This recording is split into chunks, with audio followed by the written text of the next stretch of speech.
Hello and welcome to Jesus for Asia Now. I'm John Wood, and today we have a special guest on the set with me. His name is Harvey Steck, and he's coming all the way from Thailand. Hello, Harvey. How are you? I'm fine. Good. Happy to be here. Happy to have you. Is this the first time on our show? Yes. That's awesome. So you live in Thailand. How long have you lived in Thailand? Almost 12 years. 12 years.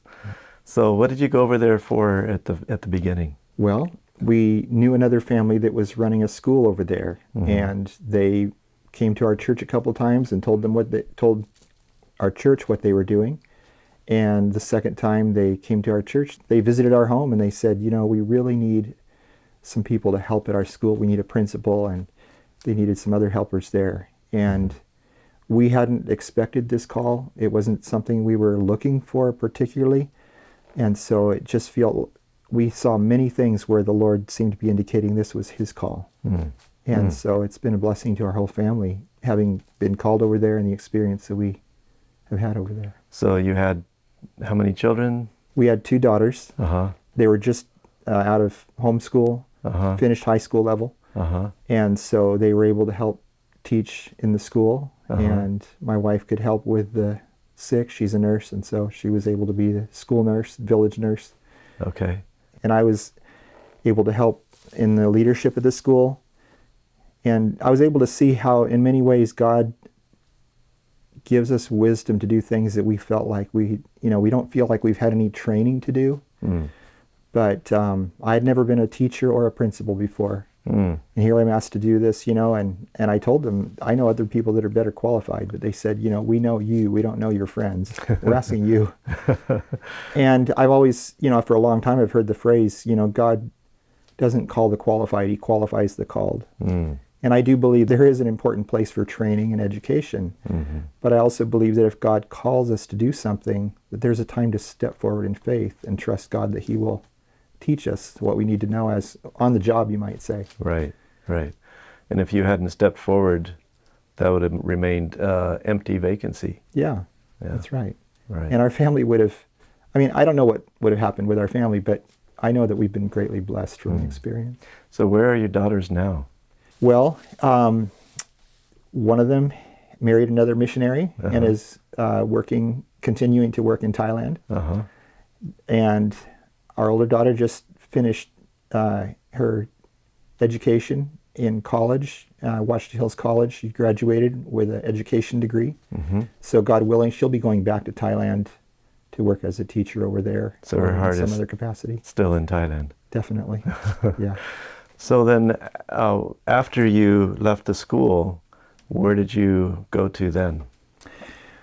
For about 3 to 4 years, we helped other missionaries that were working in Thailand with different projects, and kind of intermixed with that, we enrolled in a language school in Chiang Mai and studied the Thai language. And then after that period of time, where did you start working more recently? Coming close to 2 years ago, we attended the dedication of the Love for Asia studio north of Chiang Mai. And we were happy to go back there and be there for the dedication. And while we were there, you asked if I would take over the directing the Love for Asia Foundation there in Thailand. And so what was your thoughts about that? God's timing is always right. And we had been working with some other missionaries, and it was clear that we were coming to a time where there would be a transition and we would need to be finding another place to go. And so it was right at that time that you talked to us. And so it was a real answer to prayer, that it was clear that God was showing us the next place to go. Okay. Did it require a move for you? Yeah, and rather than using moving trucks to move, we actually moved the majority of our things on the train. On the train. Thailand has a train system, and you can put things on there for very low cost. And so we were able to box our things up, and even our refrigerator and stuff like that you can put on the train, and it's really inexpensive. So in working with staff at LFA, what percentage are foreigners and what percentage are Thai? My wife and I are the only foreigners. Well, right now, I guess I should say there is one other foreigner working with us there. But for most of our time there, up till recently, we've been the only foreigners working there. What's it like working with a Thai staff? Are they difficult to work with? Are they gentle? Are they... Thai people in general are pretty easygoing. Uh-huh. They'll do actually almost anything they can to avoid confrontation. And they're really good to work with. I think they really have a burden for their work, and they really try to do their very best in what they're doing. I know that you're part of the administration, so what does that mean? You're... Right. So I try to, as much as possible, I try to be there when we have our staff worship, and just, fellowship with them during the worship and participate with that. And then there's opportunities sometimes to talk with them about new projects that are coming on board and discuss how we'll accomplish those, and how the manager and those that are working under him can manage the organization. And basically, our work of our Thai staff is divided up into two categories. You got some staff that are working on producing videos that are put on Facebook and YouTube, and then others that are doing written translation work. And actually, some of the translators are translating into video as well. Okay. And then what is the purpose of Love for Asia, the foundation that you work at, the Love for Asia, which is basically like a wholly owned subsidiary of Jesus for Asia? I would probably put it into two major categories. One is to employ Thai staff in doing that media production and translation work, because both of those areas, we don't see a lot of that kind of production happening in Thailand. And the other aspect is that because this is a foundation, it's a little bit like a nonprofit organization in America. And foundations aren't allowed to have a profit-making business, but they can have volunteers from foreign countries. And so it makes it possible that this foundation can write a letter to somebody who's interested in serving in Thailand and say, we're inviting you to come here as a volunteer. And they can bring their family and do the work that God is calling them to do. Almost anybody can go there for a month or two. I mean, basically any foreigner can visit the country for a month or two without any special visas. But if you want to be there more than a few months, it's really very difficult, especially if you're not of retirement age. What do you see the average term of the missionaries that come over with LFA and Jesus for Asia? Are they short-timers, like a year, 2 years, or 5 years? When we accepted the call to go to Thailand, I was telling people, I think we need to be committed to at least 2 or 3 years minimum. But our families never felt like, we're going to go somewhere for a set period of time. And we just want to go where God wants us to be until the cloud moves somewhere else, That's really interesting. You were planning to go for at least 2 to 3 years, and now it's been 12. I know one missionary or a couple missionary families were going to be there for 3 months, and they're there 13. That's right. Or more. What is it that keeps you in the mission field? What is it that keeps drawing you back there? You feel like God has called you there, that his place for you is there, instead of coming back to the place that you grew up, where everybody speaks your language? After spending time in Thailand and hearing stories also from other countries as well, it's become more clear to me that there is still a lot that we can contribute. We take a lot for granted of what the light that God has given us, that a lot of local people just haven't really had the opportunity. Being able to be there in the country and encourage the local people to help them in different ways to grow in their understanding and also to multiply. But we want to help them to grow, to be more effective. Okay, so the need is what really keeps you there. Yeah. Most of them have never even heard the name of Christ. So many, especially of we say the Thai. The ethnic Thai, maybe another term that could be used. Many of them there aren't as many Christian churches in their communities and Christian missionary work efforts in their areas as there has been among the hill tribes of Thailand and Myanmar and so on. And so, especially in the bigger cities, very little Christian work that's being done compared to what is available to people here in America. And so a lot of these people, like you said, it's not a willful decision that they're rejecting Christianity. They just know, they may not even know the name of Christ, let alone what a Christian is really all about. Wow.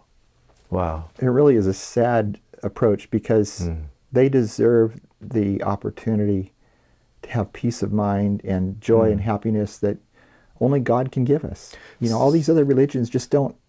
It's a self-works-oriented religion that doesn't really offer any hope and true peace of mind. So what is it like for a Thai to live their life on a daily, regular basis without knowing Christ, with their religion, with their beliefs? What's the experience? What's their experience? You said, you know, without hope and without joy. Is that how you see them living their life? So many of them, yes. I mean, how can you, how are you going to find true happiness if you believe that your life is just, it's pretty much the outcome of maybe your past life, if you believe in reincarnation and so on. Do they? Yeah. They believe strongly in reincarnation. Yes. That's their worldview. That's right. Uh-huh.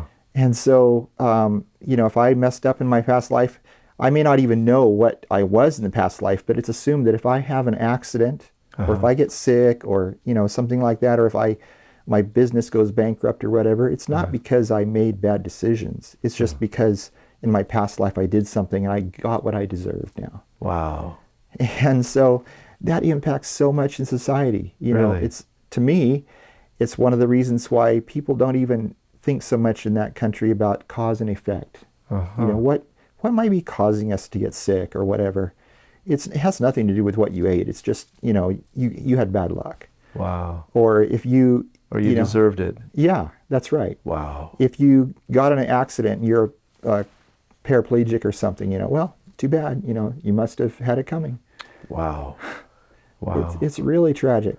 And so it affects a lot in society.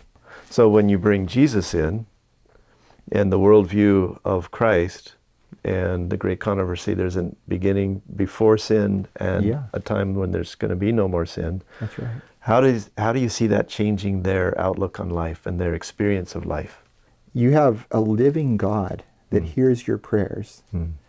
And he cares about you. He answers prayer too. He doesn't just, you're not talking to a God that's made of concrete and a little bit of gold on the outside, but it's a real living God. And not only does he care for you and answer prayer, but he actually can forgive you for the wrongs you did.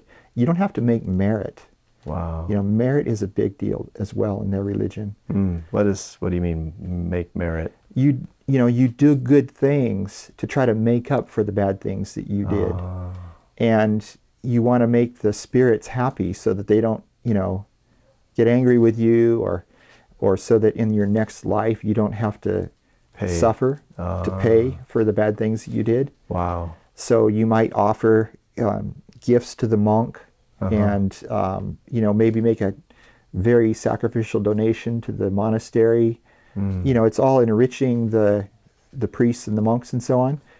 But it's not so much out of a spirit of generosity, but out of a desire to make merit, hoping that I'll have a better life in the next life around. So the origin of that is fear more than love. Is love even a part of...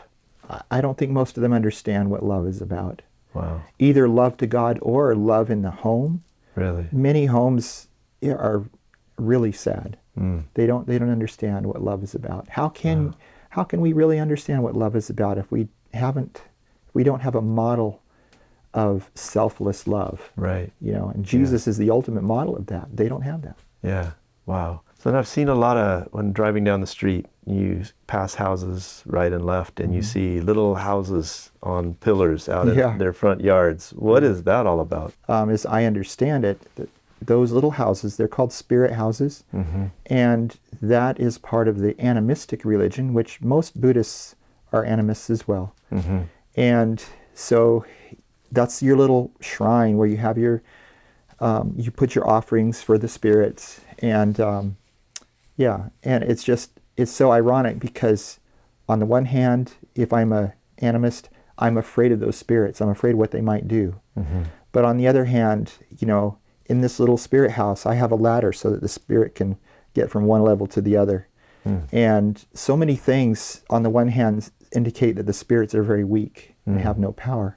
But on the other hand, there's a lot of fear involved. But that's where they make their offerings, And Okay. honestly, if you don't own your own house, sometimes it can be very challenging to find a house to rent that has no spirit house. Some Really? owners are very reluctant to remove those spirit houses if you're a Christian. Right.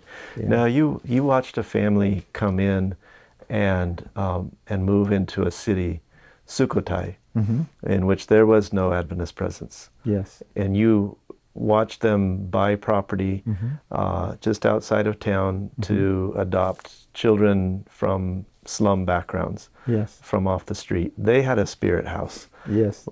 Tell us about that, because I think there was some incidents happening on their property they kept happening until the spirit house was removed. Tell us about that. Yeah. Some of the children, as I understand, were having trouble with spirits or with Satan harassing them. And so one time my wife and I were visiting there, and they were sharing a little bit about that with us. And the spirit house was there on the border of the property, and we really wondered, does Satan have a foothold here? Is he seeing this as a way that he can still harass them? And so we talked to them a little bit about that, and we encouraged them, maybe it would be good to take down that spirit house. And so they invited us to help them with that. And we worked together on it, and with sledgehammers and everything. And in this case, it was a large piece of property, and so it wasn't just a small spirit house made of little sticks and wimpy concrete or whatever. But it took a sledgehammer to knock the stuff down, but Wow. we were able to demolish it. And as I understand it, those children had no more problems after that. Wow. Yeah. So if they believe that there are spirits, have you ever seen an approach of talking to them or introducing our spirit, the Father? Jesus says in John 4 that the Father is a spirit, and they that worship him should worship him in spirit and truth. Have you ever seen that connection, or where somebody finds out that God is the true God, the real God, the strongest God, the strongest spirit in the universe is kind and loving and generous? Have you seen that transformation in people's lives? I've worked with many young people that have come from Buddhist homes where there was no Christian influence. And it's been encouraging to see their lives transformed when they learn about the loving God, and they don't have to be afraid of the spirits. Admittedly, sometimes it's hard for them to put some of those fears behind. I'm sure. Especially fears associated with a cemetery and things like that. Sometimes those are, or just a fear of ghosts, things along that line. But there's definitely a freedom and happiness that comes from knowing that we worship a God that is more powerful than the spirits. Right. It's not that we deny or say that they don't exist, but the God of heaven is more powerful. Do you find the Thais relationally oriented, or are they pretty isolationist, kind of people? Definitely, relations are very important. And relations are it's a very positive thing in many ways, because they're very close to each other and they like doing things together. It also has a powerful influence on whether a Thai person chooses to become a Christian, because if they do, their family may reject them or even disown them. But there's many beautiful things about it. I don't want to say it's all, it's not all negative because of that. But they are very, very much oriented toward relationships. And in fact, a method of disciplining that's very common there is by trying to cast shame on somebody. Some would say it's a shame-oriented worldview, because shame, destroys our relationships with others. So do you think that there's still a need or a place for physical flesh and blood missionaries in the mission field, because we have the technology to send the gospel around the world. One of the great blessings of having missionaries physically there is the neighbors and other people being able to see these missionaries living the real life and facing real issues and difficulties and how they handle those. And especially if they have children, you know, one of the great needs over there is for people, even within our church, to understand how to raise children with godly discipline and loving discipline in a way that actually the children learn to enjoy being obedient and respectful to their parents rather than the children being in charge of the home. Amen. Is there room for more missionaries in Thailand? Yes. There's really very few when you consider there's, what is it, I think close to 70 million people in the country. And there's so few missionaries in comparison. And there's no plan in place to put missionaries there or plant a church or do anything at this point. Right. I understand you're working with a small school on the border of Thailand with Myanmar. That's right. Can you tell us a little bit about that and what the opportunities are there? The Emerald Hill School started in the middle of the COVID season. There were a lot of young people from within Myanmar that needed education, but there just isn't enough Christian schools in Myanmar for the number of young people that are looking.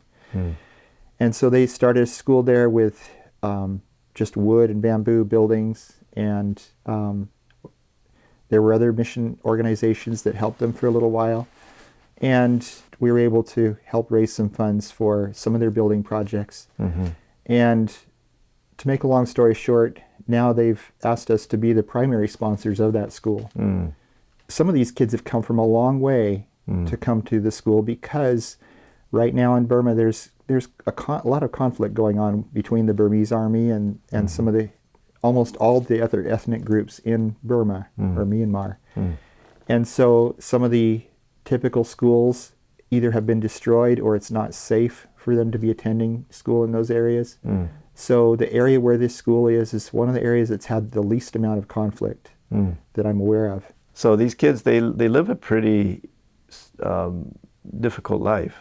Yeah, most of them may not look necessarily malnourished, but they come from areas where it's very difficult to grow crops. A lot of times they have to find a lot of their food in the jungle because the Burmese, they're always feeling in danger that, you know, people are going to come through and destroy their crops. And so it's very difficult. They feel in danger for good reason. Yeah. Because a lot of times that actually happens. That's right.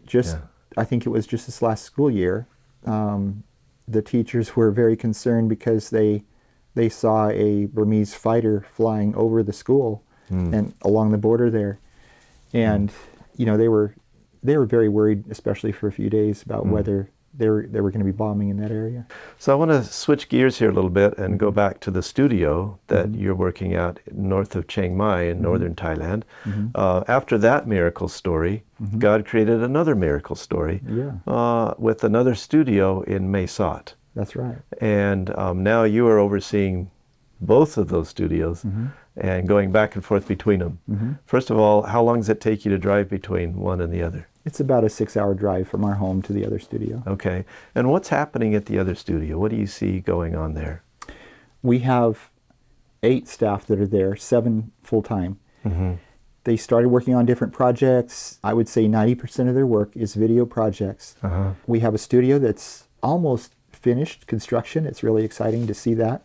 While the studio was under construction, they couldn't really do filming in our temporary studio in the house because there was too much noise from the construction. So they got creative and they decided to go outside and visit other places and film testimonies of young people, especially, and others that have been converted into Christianity from the Buddhist or animist religion. And some of those videos have really been amazing how they have been appreciated by others. Some of them, at least one of them, has been seen over 400,000 times. Wow. Yeah.